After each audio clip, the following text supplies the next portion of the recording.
Boa tarde a todas, a todos.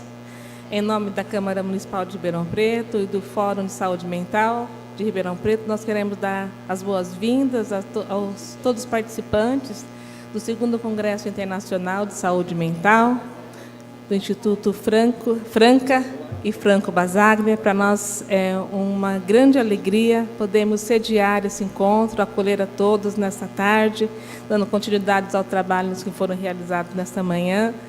Dizer da grande alegria de Ribeirão Preto poder receber vocês num espaço onde se discute leis, saber que no nosso país a gente já tem tantas leis, mas entre a lei e o cumprimento dela existe um vácuo muito grande, e só nessa troca de experiências que é possível fazer essa avaliação e ver as necessidades que nós temos ainda de avanços.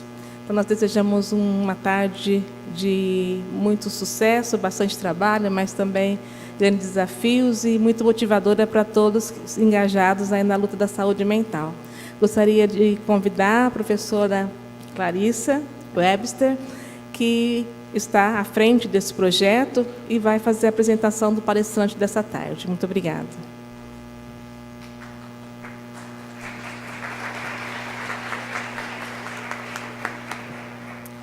Bom, boa tarde. Eu acho que algumas pessoas já estiveram com a gente no período da manhã e outras pessoas estão chegando agora. Então, nós estamos muito felizes de estar aqui hoje com essa oportunidade. Gostaria de agradecer a vereadora Gláucia por ter aberto aqui o espaço, né? É a Casa do Povo, né? Então, mas agradeço bastante a vereadora que está aqui presente com a gente. E agradeço a todos presentes e gostaria de agradecer especialmente o professor Rolf Sundet, da Noruega, psicólogo clínico, que essa tarde vai estar compartilhando um pouco das experiências dele no trabalho em saúde mental, abordando a temática de ferramentas conversacionais para o trabalho em saúde mental. Então, espero que seja uma tarde muito produtiva e que, como disse a vereadora, que a gente possa usar esse espaço para estar crescendo, para estar questionando, ampliando nossas práticas e também para a gente estar fortalecendo as nossas redes, porque é dessa forma que a gente constrói mudanças aí na saúde mental. Então, agradeço bastante, professor Rolf, por estar aqui hoje e uma boa tarde a todos nós. Thank you, Clarissa. How's this microphone working? Can you hear me? This is like coming on the stage of a TV show, actually. I have to do like this. I'll stand here. It's very nice for me to be here in Ribeirão Preto. I've been here for over a week, and I'm very happy. Have lots of great experiences in Brazil. First time for me to be in Brazil. Hopefully not the last. I want to learn the samba and the other dance. What's it called? Forró. Yeah, forró. That's my aim in life now. Okay, I'm going to talk. I come from Norway. I work as a is it okay if I keep the mic like this? You hear? Just give me a sign if my voice disappears. Okay, so I come from a small city 40 kilometers west of Oslo, up in Norway. And I'm very happy to be here in this fantastic, beautiful Norwegian summer that you have here in Ribeirão Preto. I noticed that you call it the winter, and that keeps me thinking, what the hell would the summer be like? Yeah, so, but I'm not here to talk about the weather.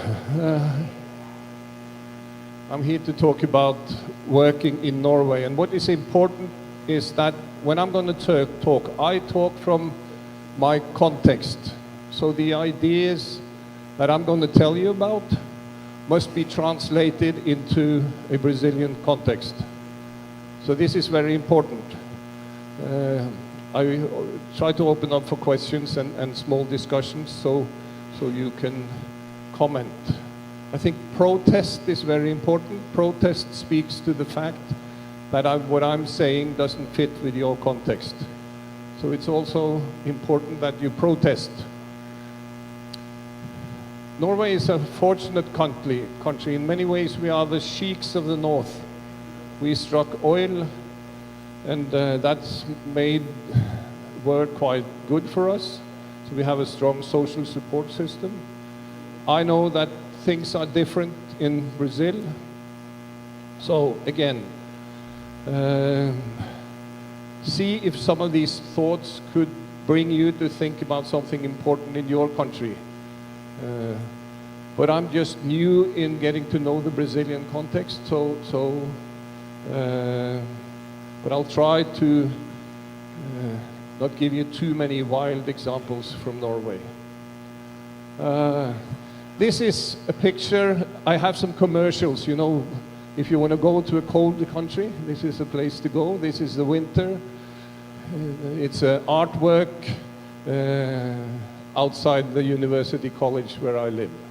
So, I will start and tell you a bit about the clinical context that I've been going to talk about. For the last 15 years until 1.5 years ago, I was working in something called the Ambulant Family Section. It's the Department of Mental Health for Children and Adolescents. In Norway, there is 2 levels to mental health service. We have the municipality level and the specialist level, which is the hospitals and outpatient clinics. And I have been working at that level in something called the Ambulant Family Section. I've been working with families, with children and adolescents who are given a mental disorder diagnosis. The families that come to us are families who usually need more intensive treatment and contact that you can get in an outpatient clinic in Norway. So we're sort of a second line on our level. Patients and families come into the outpatient clinic. There is assessment, diagnosis, start of treatment.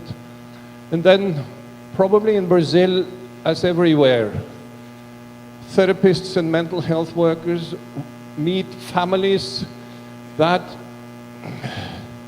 you know, where there are collaborative difficulties.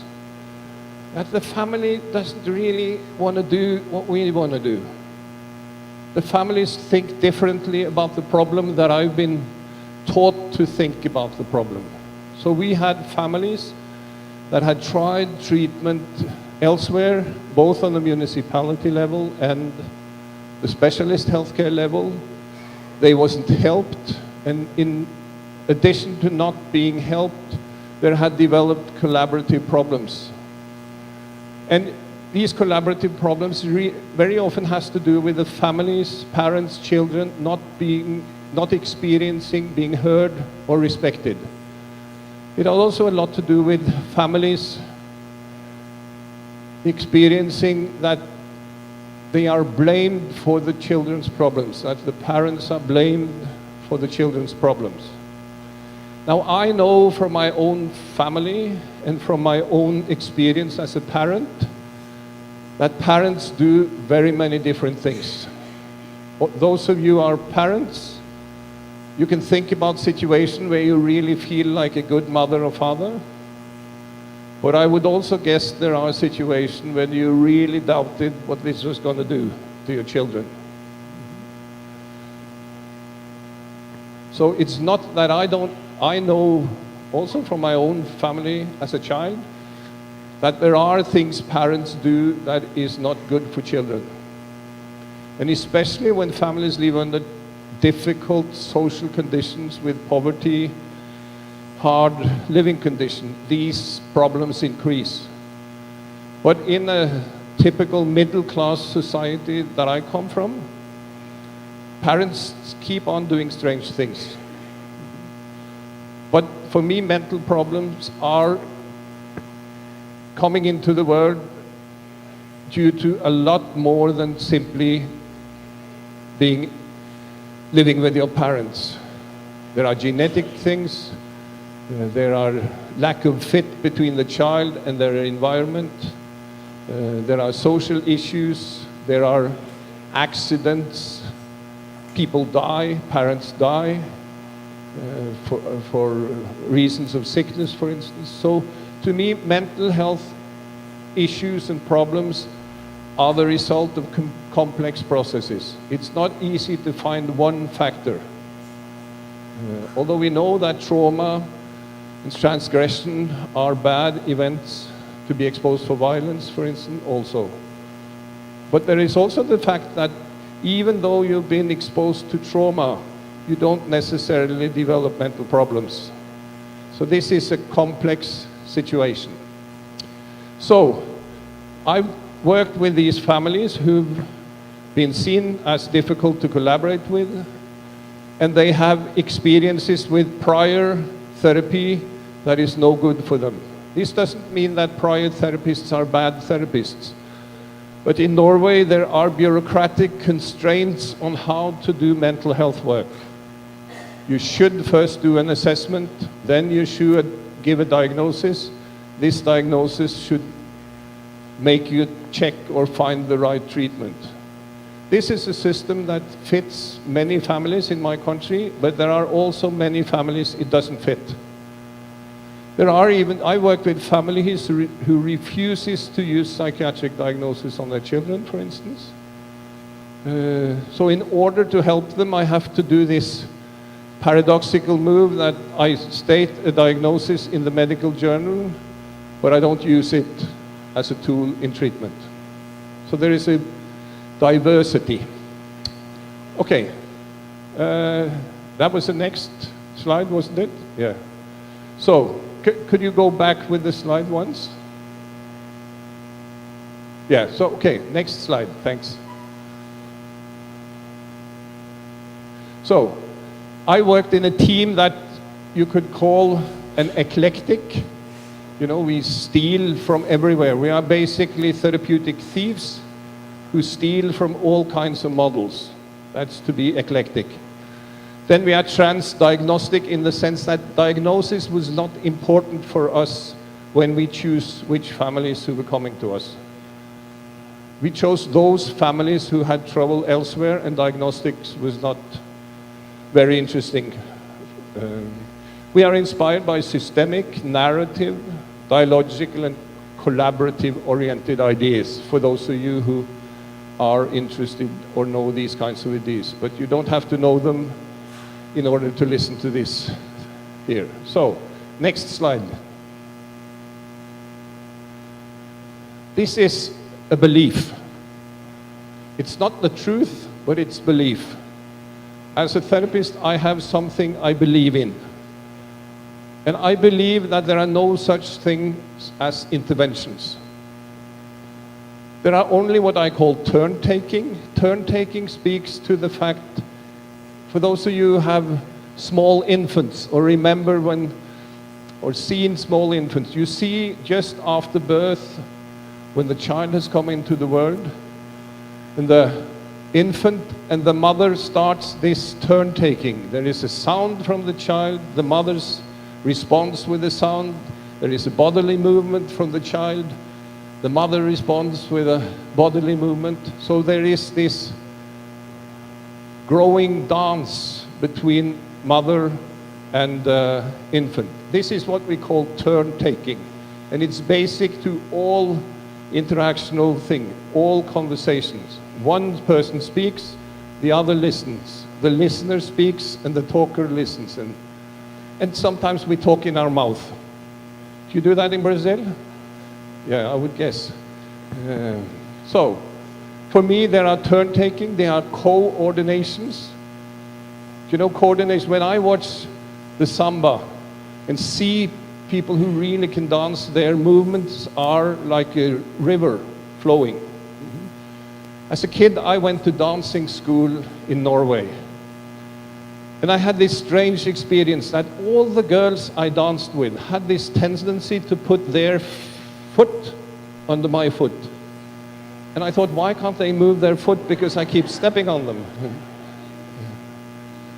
It's a kind of blaming behavior. So But then suddenly, for some reasons, we started to put the feet where they should be, and we were following the rhythm. So that's coordinations. So I think that when I work as a therapist, I need to start turn taking, and I need to get into a dance, a coordination.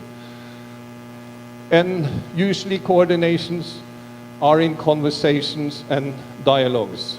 Words are always there, and we try to coordinate around.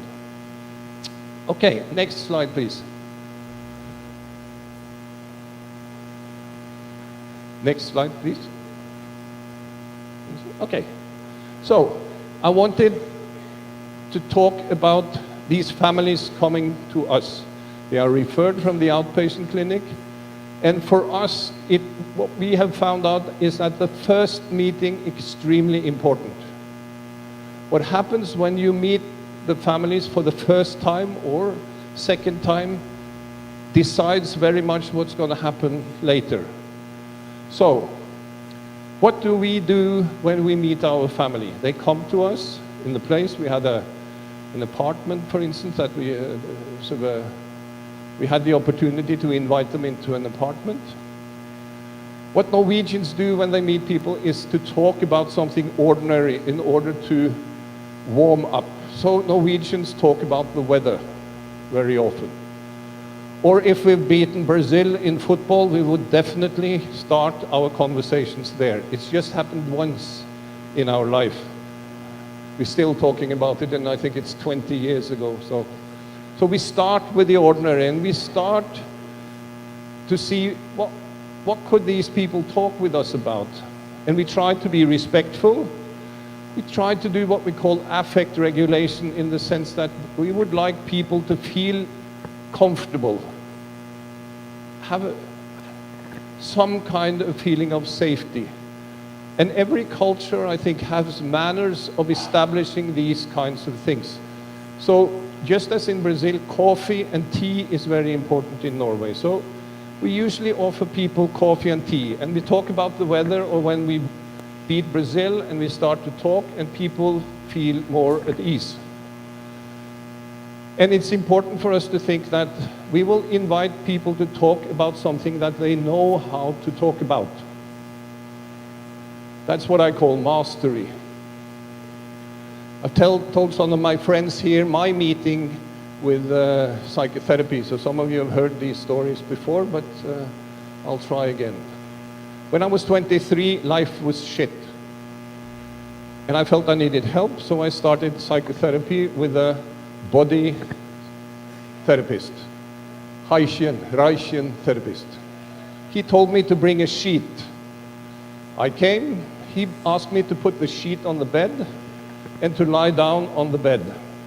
I took off all my clothes except my panties, lied down on the couch, and this therapist started to do body work, he massaged, and I did free association. And this kept going. It was during the winter, so it was a bit cold in that room, but I kept lying in my panties, hour, session after session. At some point, I started to wonder, was I supposed to take my clothes off? Imagine, you're in the middle of a very serious sort of analytic situation, and the only thought that comes to my mind is, were I supposed to take my clothes off? I'm lying here more or less naked. So finally, I took the courage and asked my therapist, his name was Arne, am I supposed to take my clothes off? And he looked at me and he said, well, Rolf, you decide. First reaction, anger. Jeez, he could have told me. Second reaction, it means that I can decide for myself. So next session, I told him, I'm not going to take my clothes off. I'm not going to lie on that couch. I'm going to sit in the chair, and I want you to sit in the chair, and we're going to have a conversation. And my therapist said, yes, let's do that, Rolf. That's what you want. Then I realized something, that this is about what I want to do and to decide in my own life. So then I thought, maybe it was okay that he didn't tell me. But what I learned from this is that when people come to people like us, they don't know what this is about. Not even me, who was studying psychology, really knew what it was like to start therapy. So, I think it's important to give people a possibility to say yes to what they want in therapy and no. So that's about volition. Now, the next word, responsivity. Have you ever gone to your primary physician and you're worried about a health issue and you tell your doctor about the health issue and he responds not to your fear but something completely different? He talks about something else. You try to tell him. That's an example of lack of responsivity. Responsivity has to give response to the other in a manner that the other feels actually responded to. So this is also very important when we meet people first time. Am I able to respond to them in a manner that they feel responded to? It doesn't matter if I travel home and have this great feeling that I really managed to respond to everybody in the family. If I'm the only one who's experienced it, then it's irrelevant. Okay? So, and alliance. The concept of alliance from psychotherapy basically means that the people who come to us should feel heard and respected, as I've said, but that we also can negotiate goals. What should we do together, and how should we reach these goals? So, it's also important to attend the needs in and outside the session. What is it that these families think would be helpful for them? It's not what I think would be helpful for them, it's what I need to know what they think would be helpful. And also, I was in a position, and I know this was a unique position, that I could offer different kinds of intensities. I was allowed to work with the family for a whole day, a whole week, for instance. So this is a contextual situation that was special for me. So we usually discussed with them, how often do you need to come, how long should we talk? What we've discovered was that when you ask people what they want, they usually want less than what you think they want. And I also discovered that when I was a student of psychology, I heard about transference. And I also heard that a lot of clients basically wanted to live with me. And they would fall in love with me. I've had very few such experiences. It's almost that I think that I'm a sort of a pathological psychotherapist because I haven't experienced much transference in my life. I don't know what it is. The point is that I very early in my career discovered that if I gave my telephone number to people and said, if there is a life-threatening crisis, you have the option of calling me 24/7. But life-threatening crisis is actually life-threatening.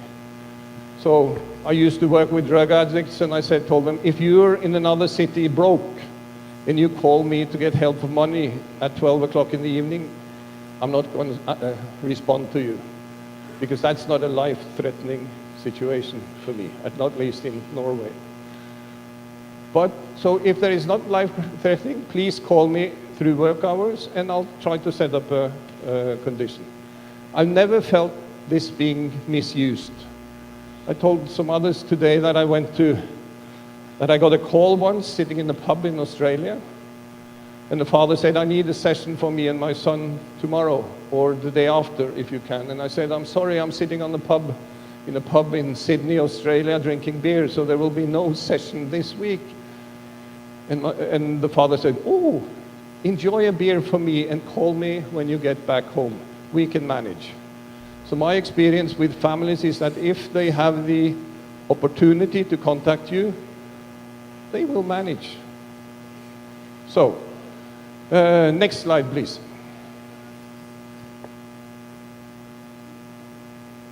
So, dialogue is the start point and end point of our work. It's important to talk with people. At the same time, when you work with kids, kids doesn't necessarily want to talk. They are shy, they are hesitant, they wonder what this therapy thing is all about. Sometimes when kids and adolescents have a problem, they feel blamed. So my experience is that if I'm going to talk with children, I would better talk with something that they could answer. So that's usually trying to talk with kids about their interests, for instance. Video games, World of Warcraft. When you have adolescents, there is hip-hop music. There's a lot of stuff. Soccer, sports, to find their interests. So the thing is to get a conversation going and try to tell the kids that I will respond to you on what you give me. And sometimes I feel that talking about problems is very overrated. Have any of you in your own relationship with your spouse experienced that you want to talk about the problem? You start during dinner or evening dinner, and as you try to solve the problem, things get worse and worse and worse. So the more you talk, the bigger the problem. So at midnight you really think, why did I ever think of the crazy idea of marrying this person? The more you sometimes try to specify your own perspective, the more you step on another person. So sometimes I think it's good not to talk too much about problems. I think in Norway there is a new disease among psychotherapists.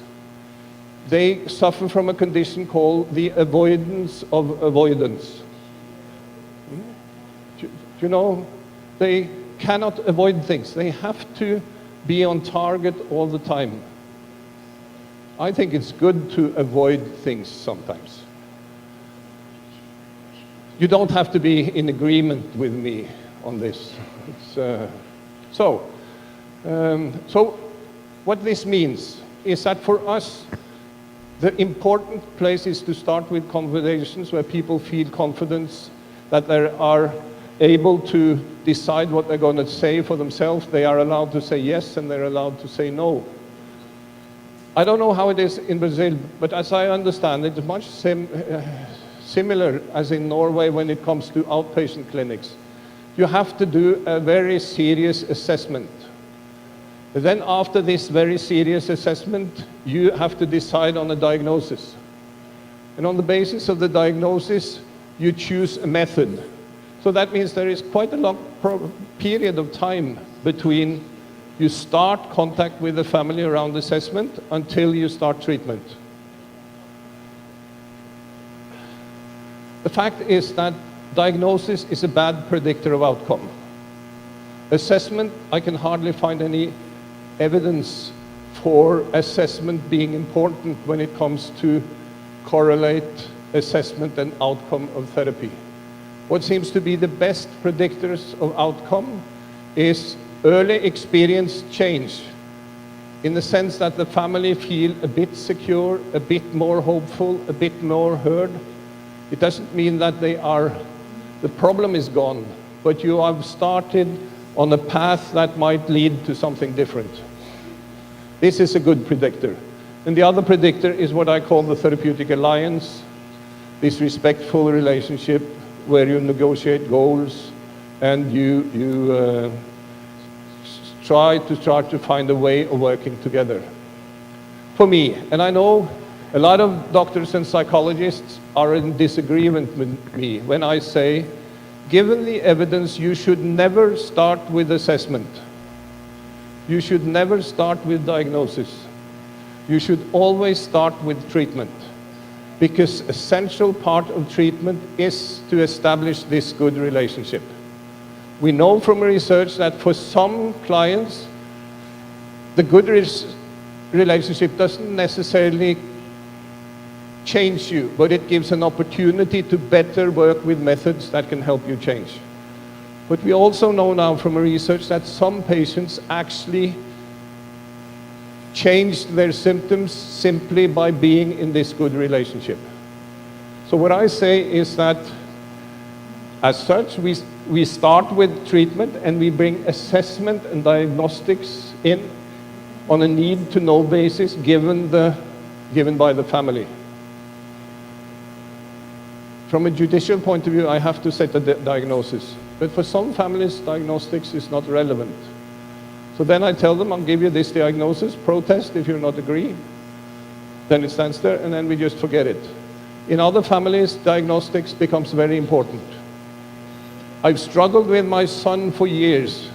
Now I understand that attention deficiency hyperactive disorder is a description of my son that makes me understand that he responds differently when it comes to impulsivity, to activity, and to changing focus of attention.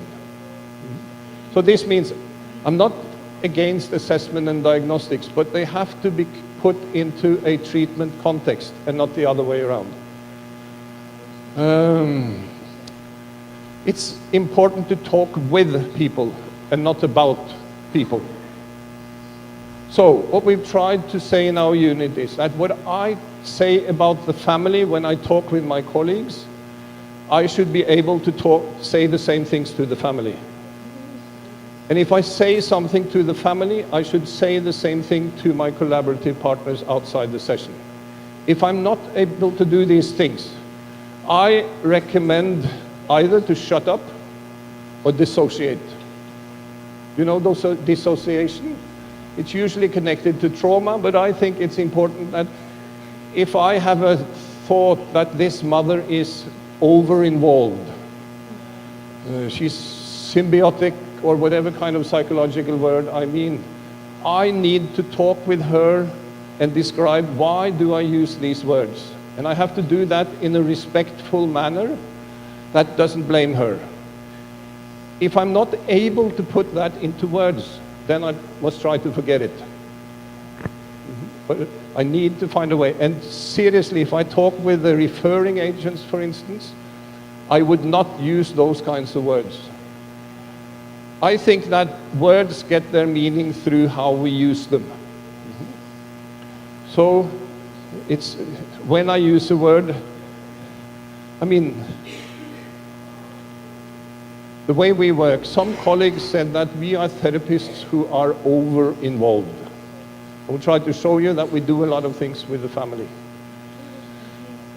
To be over-involved is a negative word. So it points to that I do too much of something. It might be that therapists like me are over-involved, but what I usually tell my colleagues is that before we decide if I'm over-involved, we have to decide maybe your way of doing it's to be under-involved.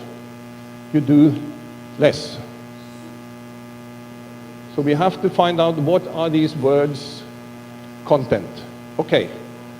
And we're also very much into what we call the position of not knowing and uncertainty. What do I mean by not knowing? The not knowing position is not a position without knowledge. How should I say this? When I graduated from psychology, my head was filled with theories. After that, I've been trained as a specialist, now trained as a professor. It means that this head is full of books and references. Luckily, I'm getting old, so I'm starting to forget. It comes natural when you get old that you forget things. And that means I'm not that much disturbed by theory any longer as I used to be, because I don't remember them. I have, as all of you, have a lot of what we could call generalized knowledge. We know a lot about things in general. But knowing something in general doesn't mean that you know something particular.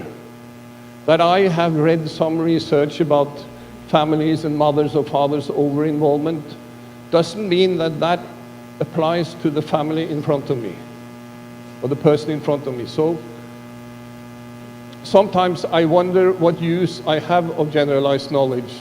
I will try to tell you what I think it can be used for, but it's very important.